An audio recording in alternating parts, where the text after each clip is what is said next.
Now on News Channel 21, the beer is flowing, but only with the help of these pouring hands. What it really means to be a Brewfest volunteer. And these guys certainly have it down, but what about these guys? Matt and Ryan give homebrewing a go. Plus, it's been around in this country for pretty much since the Pilgrims got here. beer's sassy sister. You can't get enough of cider. Now from Central Oregon's news leader, this is a News Channel 21 special, Brew News. Good evening, everyone, and welcome to this special edition of our broadcast. We're calling it Brew News. I'm Matt McDonald. And I'm Alicia Inns. We are live from the Les Schwab Amphitheater on night 2 of this awesome, wonderful festival. It is a little more crowded out here for night 2. That is for sure. A lot nicer weather. You know, Alicia, beer isn't just a huge part of our local economy. It's also a part of our culture. It really brings people together and does a lot for us here in Central Oregon. And Samantha O'Connor has been looking into that phenomenon. She is joining us now. Sam, what did you find out? Hey guys, well, as you know, Brewfest is a huge pull for the region for people to come and taste out our beers, but I actually tagged along for Deschutes Brewery tour where I met a few out-of-towners who are huge fans of the brew. 2 hours before tours start and people are already showing up. And that's no exaggeration. And a lot of these visitors are also visitors to Central Oregon. Oh, Deschutes Brewery gets a ton of out-of-town visitors. No, it's first time here. Won't be the last. Kent and Patty Kirby are from Nevada, California, and are huge Deschutes fans. Just tried it out and we loved it. It's one of our top picks. Yeah. So they made sure to check out the brewery before anything else. We wanted to do the tour. Mirror Pond is one of our favorite beers. And after a warm welcome, so thanks for choosing us. Thanks for enjoying the beer. They were on their way. But the whole process of making the beer, it's more complicated than you think. And a key component of that process is, of course, the hops. All the different kinds of hops and all the different stuff that goes into it. It's amazing. Also amazing, tasting a chilled beer hot off the press. Fresh. It was perfect. That reaction, something that Deschutes Brewery founder Gary Fish thinks is most important about these tours. Well, we'd like to send them away with the impression that Bend is a terrific place with a lot of really nice people and some terrific beer, really world-class beer. The Kirbys satisfied by their tour of Deschutes Brewery. It's free beer here and it's the best. Nothing but. And their experience, a metaphor for what draws visitors to Bend's brew scene like nowhere else. Well, Deschutes Brewery tours are free, and they're every half hour between 1 and 4 daily, and they include 4 free tasters at the end, which is the huge draw, of course.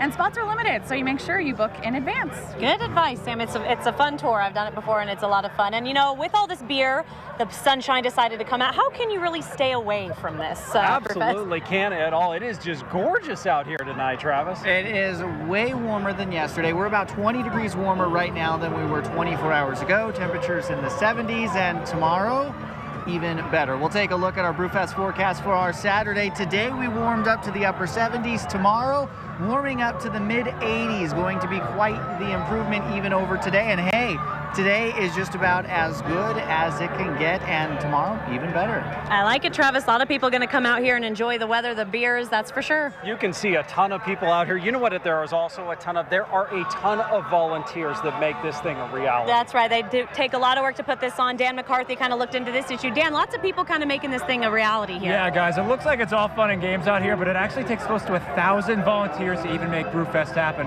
So I spoke with the volunteer coordinator and a few volunteers to show you how it all comes together. What makes a Brewfest?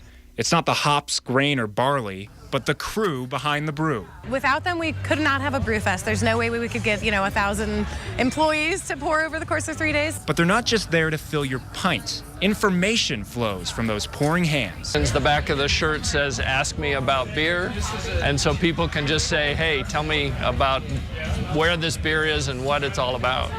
But don't pour out your glass for these legends of the lager, protectors of the pale ale, guardians of the growler, because believe me, they're doing just fine. Oh, no. Nobody's like, oh, you poor volunteers. Yeah, no. We take care of them. Yeah, you get a mug and 5 drinking tokens, and so you can do your shift, walk around and drink some beer and stand on the other side of the table and say, fill her up. But some people do more than just volunteer. Art and Marie Wirtz helped design the Brewfest website.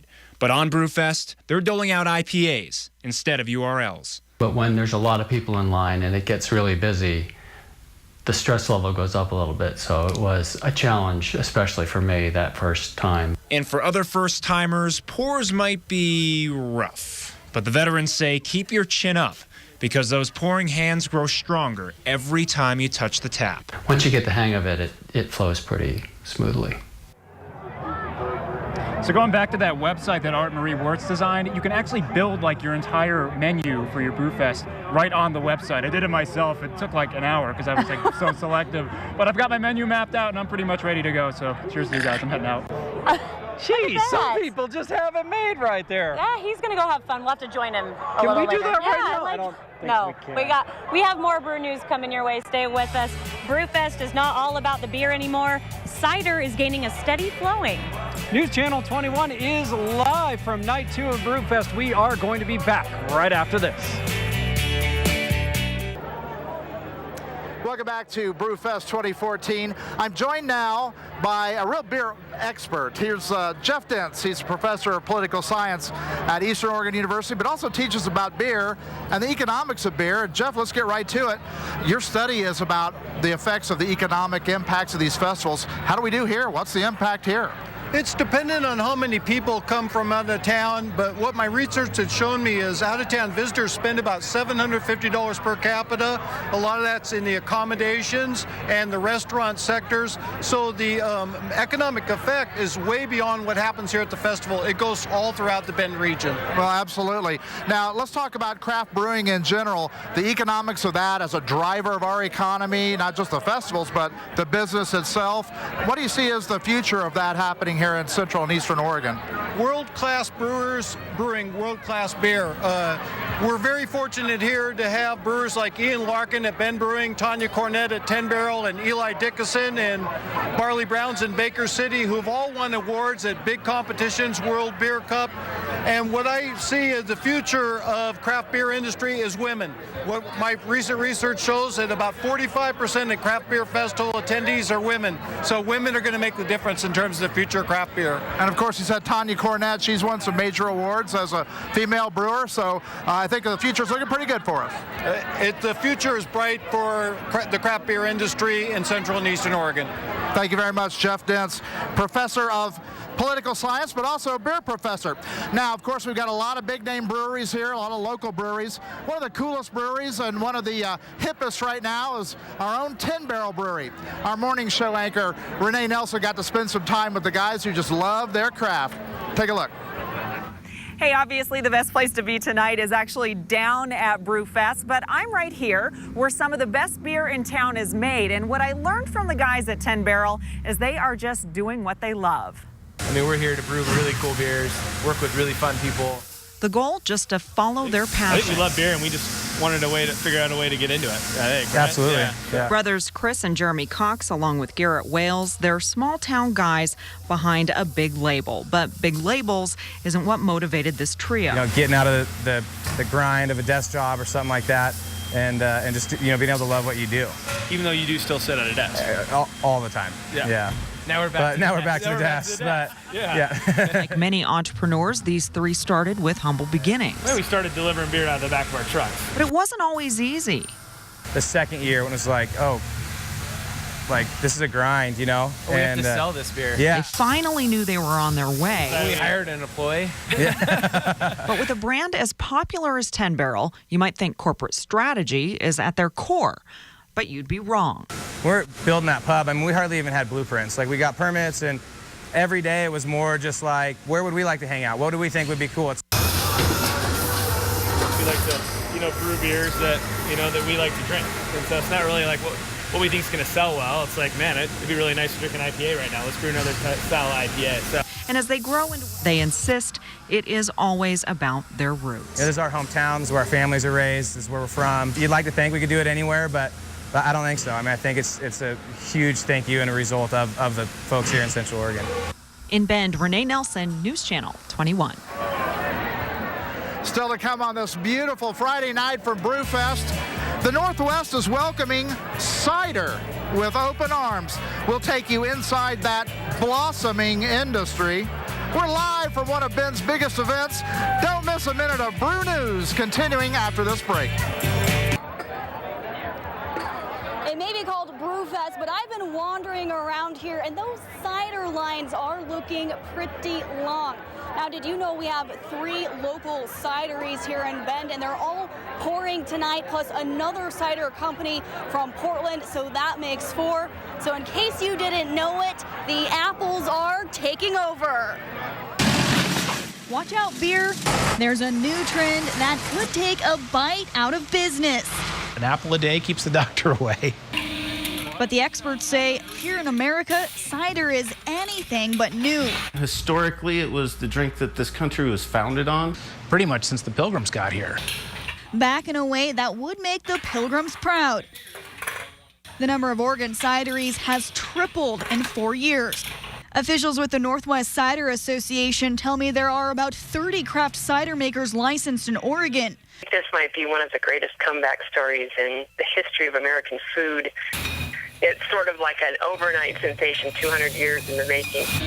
A trend bubbling right over into the heart of Beer Town, USA. Here in Bend, our cideries have also tripled, going from 0 to 3 in just over a year. The trailblazer Red Tank Cider. They opened their doors in May 2013. To be able to say this is craft cider and just watch people change their opinion of cider, it's pretty rewarding. Next came Atlas. There's always been, ciders around, but not ciders that are made from local fruits. Bend's newest cider maker, Far Afield, is set to open in just weeks. My cider will be unfiltered, so it'll leave all the nutrients and all the good stuff in there. Not just entrepreneurs, but pioneers. Trying to make something that's a little different than the other cideries in town. I'm trying to make an aged cider. A lot of our ciders, they're blends that have never been done before, so I think that's another thing that excites people. Eager to bring a sweeter side of alcohol to one of Bend's favorite events and the very core of consumption. And I myself will always choose a cider over beer. And apparently, I'm not alone. The Northwest Cider Association tells me our state drinks more cider than any other state in the Northwest. So cheers to that.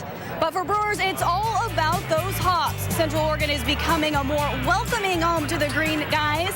It's day 2 of Brewfest 2014. News Channel 21's Brew News continues right after the break.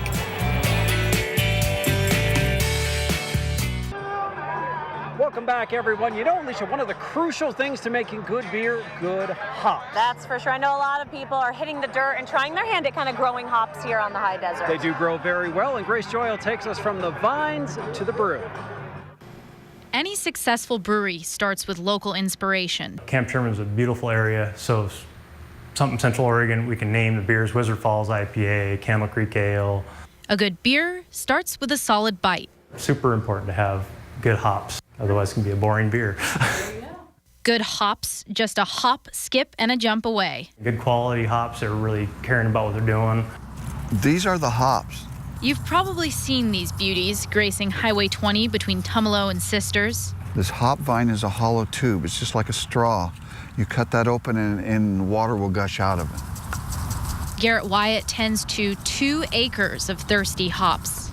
You can watch a hop plant grow. It'll grow 18 inches a day in a hot day. From 16-foot tall vines to airtight packaging, these hops make quite the journey before they end up in your brew. After the hops are plucked from the vine, they're sent to the drying racks. Then they're vacuum packed. Okay, but now it's time to really get hoppy. There are more than 280 hop varieties in the world. Tumalo Hops Company grows 5 of them. Golding, Cascade, Centennial, Nugget, and Chinook. Each one is different.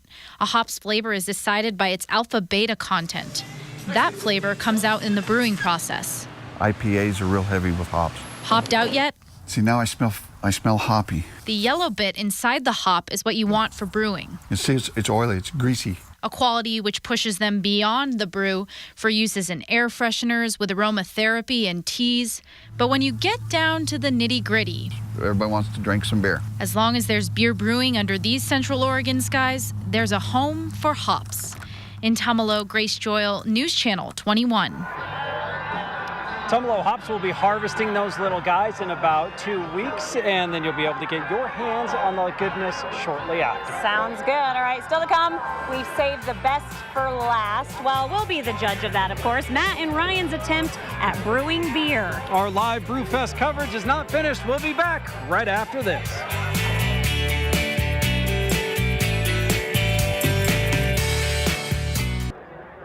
Welcome back, everyone. Ryan Wing joining me now. And you know, Ryan, if you really want to get into the brew scene here in Central Oregon, not enough to drink it, you got to start making your own. Yeah, absolutely. Matt's the veteran at this. I was not. I found out having a beer in your hand, very crucial to the process. So let's see how ours turned out. First time you've made beer? First time I've made beer. Always wanted to. Very excited to finally get it under my belt. Not the first time you've drank beer, though, correct? No comment. So since you've never made beer before, and I have, I think the best way for us to go forward is for you to do everything and me just to tell you what to do. Well, that sounds about right. I put Ryan to work steeping some Pilsner grains in hot water. But first, a taste test of our ingredients. It looks like birdseed, but I've never tasted birdseed. I would imagine it tastes something like that. Into the pot at 120 degrees. We've got 20 minutes to kill. 20 minutes later, grains out.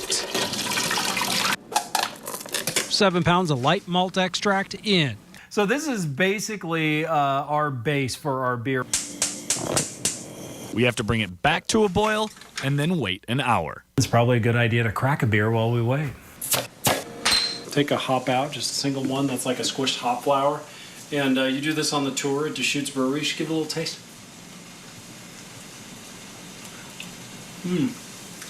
Oh. Oh. I like it when it's in beer better than eating it as its own. Better in the beer, for sure. Adding hops early in the boil makes beer bitter. Adding them late adds aroma. It smells like a brewery. I've been on brewery tours before. I don't think we're going to put any of the big ones out of business, but you never know. Somehow, that hour flies right by. Need to cool this down and cool it down as quickly as possible. It has to be down to about 80 degrees for us to be able to add the yeast. This might sizzle a little. Into an ice bath until it's cool enough to add to a glass carboy. Then we add cold water up to 5 gallons. Pour in the yeast, and it's time to shake. I just don't want to drop it. That's what I'm concerned about. He's probably shook up enough, but it's kind of fun to watch him do it. All right, now while that story was running, we set up a little taste test. One of these is the beer that we made. Yeah, we didn't fool everybody. Ours is here. It is here. Okay, Alicia, rank them. Which was the best of the 3, second best, worst? Okay, this was my first favorite, that was my second, and that was the worst. Travis, go. All right, this was my least favorite. That one over there was my second, and the middle was probably my favorite. Alicia likes our beer! Alicia likes our beer! This right here is the Matt and Ryan concoction. This was actually, it's a Czech Pilsner, and by looking at it, you would never know. It doesn't look like that, no. It came out a little cloudier than we thought, and it was much better before we bottled it, and we're not exactly sure why. We're going to have to go ask the experts. Before. Okay. Why didn't you like it? You know, it was a little too fruity, to be honest. Why did you like it? And that's what, it was refreshing. I'm very impressed, you guys. I honestly was like, that's not the one That's not what we thought. I think maybe we've discovered a new career right here. I don't. This one right here was clearly Coors. I mean, clearly, like. Should we reveal what the other ones were? Yes, I want to know. Coors Light. Okay. A Summerfest from, I believe, Sierra Nevada. And then your guys. And then we need a name for this. You guys got anything? Oh. Do you have a name for it? I know you guys are going with the Bro Brew or something like that. Bro Brew. Bros Brew. Brosif Brew. Maybe we'll have to have some other folks give it a try like us. Thanks for joining us, everyone. Enjoy Brewfest. Yeah.